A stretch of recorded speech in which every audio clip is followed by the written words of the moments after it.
The difference between transformation and stagnation isn't knowledge, it's choice.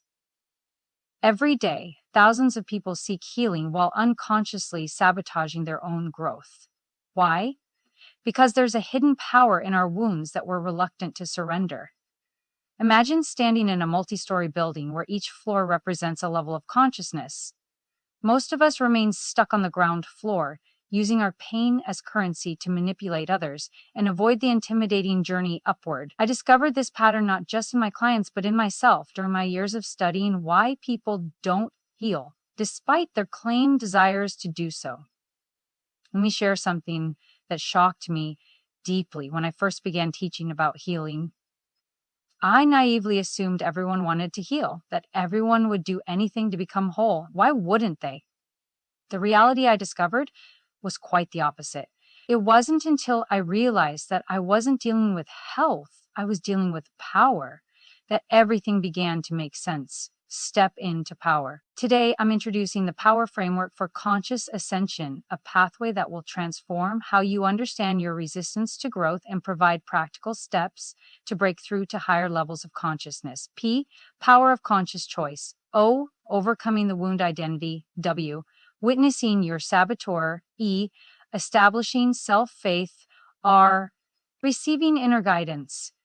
This framework isn't just theoretical, it's a practical roadmap for moving through the levels of consciousness that many spiritually inclined people talk about, but few actually navigate successfully. Detailed breakdown. 1. Power of conscious choice from unconscious reaction to conscious creation. The most fundamental shift in your spiritual journey begins with recognizing that you are choosing every behavior, every reaction, every emotion you express. This is both empowering and terrifying. When you come home after a difficult day and snap at your partner or children, there's a part of you that believes you're entitled to that behavior because of what you've endured. I've had a bad day becomes the justification for treating others poorly. But the truth? This is a choice, a conscious manipulation using your wounds as the weapon. The awakening begins when you realize how powerful your choice really is. You're choosing to do what you're doing in that moment, and you can choose something else. You can choose a different level of power. This realization can be uncomfortable because it removes all excuses and places responsibility squarely in your hands. This can hit hard. We've been conditioned by our own shame and societal pressure to blame ourselves and blaming others of our circumstances, which essentially is illusion, and it ends with creating elaborate stories about why we can't move forward. The moment I admitted I was choosing my reactions, that I could choose differently, was both gratifying and liberating. You have had this control all along, which was both empowering and embarrassing to realize. This conscious choice is the foundation of all spiritual growth. Without it, you remain trapped in the victim narrative, never ascending to higher levels of awareness. 2. Overcoming the wound identity. From wound-based manipulation to authentic empowerment. Here's a challenging truth. There's a lot of power in being wounded. Being able to use your wounds to control other people is remarkably effective. When someone questions your behavior and you respond with your pain story, they often back down and may even apologize to you despite being on the receiving end of your behavior. The decision to recognize, I use my wounds all the time, and I'm not really wounded, but I'm wearing my wounds, is monumental. You've become what I call a woundologist, someone who has built an identity around their injuries. You could heal, you could let go, but you're choosing not to. Here's the cost. To maintain a wounded psyche, you will lose respect for yourself because deep down, you know what you're doing. To avoid this self-loathing, you target someone as the reason for your wounds. You say, I just can't get over what they did to me. And then add, but I'm working on forgiveness, the oldest story in the book. Instead of admitting, I'm vengeful and don't want to mature, you create an external focus for your pain. This keeps you locked in the narcissistic phase of development, where everything revolves around your wounds. The truth about healing is that it requires radical honesty. You cannot heal if you're not honest with yourself about what you're healing and why you might be resisting that healing. Whether you're dealing with depression, anxiety, or past trauma, this level of honesty is non-negotiable. I've seen countless individuals transformed when they finally admitted they weren't interested in healing yet, they were still using their wounds as tools. This admission, paradoxically, was their first step toward genuine healing. 3. Witnessing your saboteur from unconscious sabotage to conscious awareness. As you begin ascending from the concrete level of consciousness to your inner self, you'll encounter what I call the saboteur. This inner force will create obstacles to your growth because the prospect of empowerment is, counterintuitively, terrifying. Getting from the lower level of consciousness to the higher can take years, precisely because the saboteur is so effective.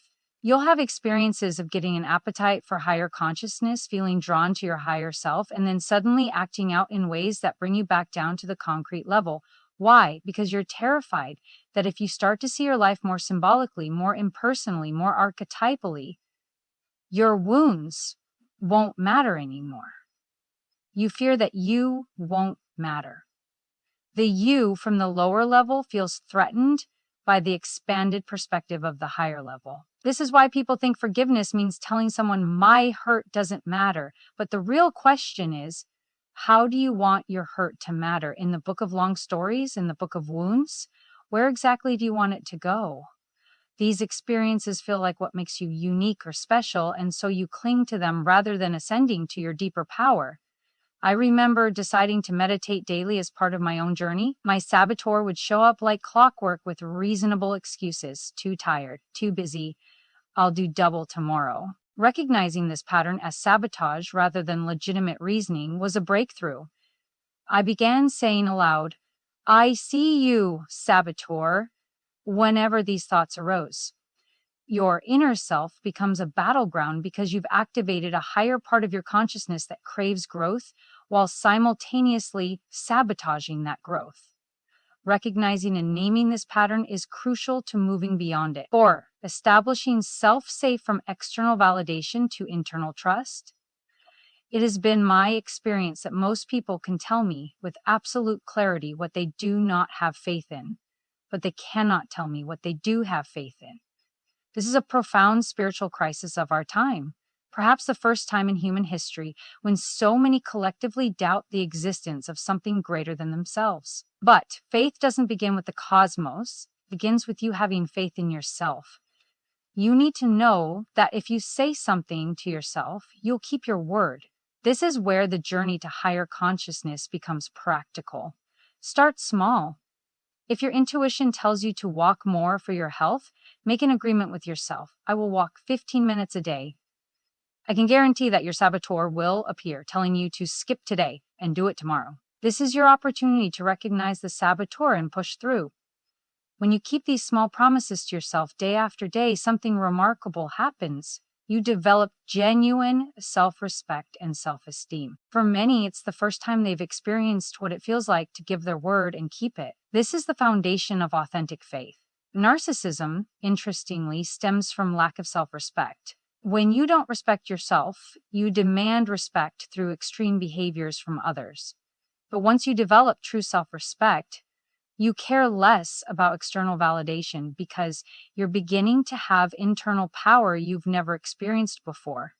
5. Receiving inner guidance from external direction to internal navigation. The final component of the power framework is learning to receive and trust your inner guidance.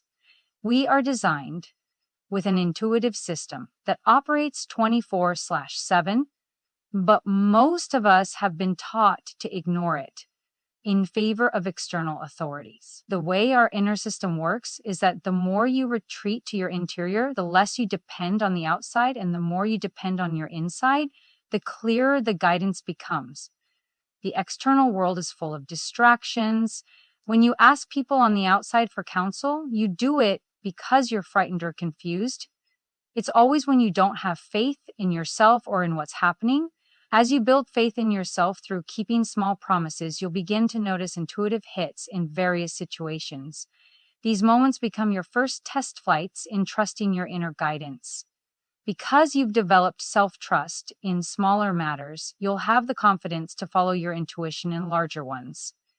This inner guidance doesn't operate like a cosmic vending machine, delivering whatever you request. The humility of true spiritual power is recognizing that you don't get to tell the universe what to do.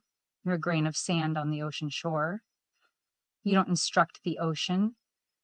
The proper stance is, I'm here. You must have a job for me. Keep me from being fussy. Heaven doesn't answer stupid and doesn't compensate for carelessness. We're designed with a brain, hands, reason, and choice, specifically so we can utilize our own power. But we're also templated with vision, ambition, and talent urges to create and improve that are uniquely human. I've learned to pray differently as my relationship with guidance has evolved. From the moment I say a prayer, I believe that everything that happens is participating in the answer. This mindset completely transforms how I experience life's events, removing nothing from the realm of spiritual significance. I'd love to support the unconscious contracts that you may be holding and aren't aware of that makes up what we just discussed, your power and the feeling of lack thereof. I've created an on-demand reading called the Intuitive One-of-a-Kind Blueprint. It helps unlock your purpose, strengths, and challenges with a personalized audio journey, 6-page report, and companion guide. I merge astrology and human design to create a 12-month roadmap for strategic alignment and intuitive living. One small step at a time is all it takes. It's the power of love versus love of power. Sending you love.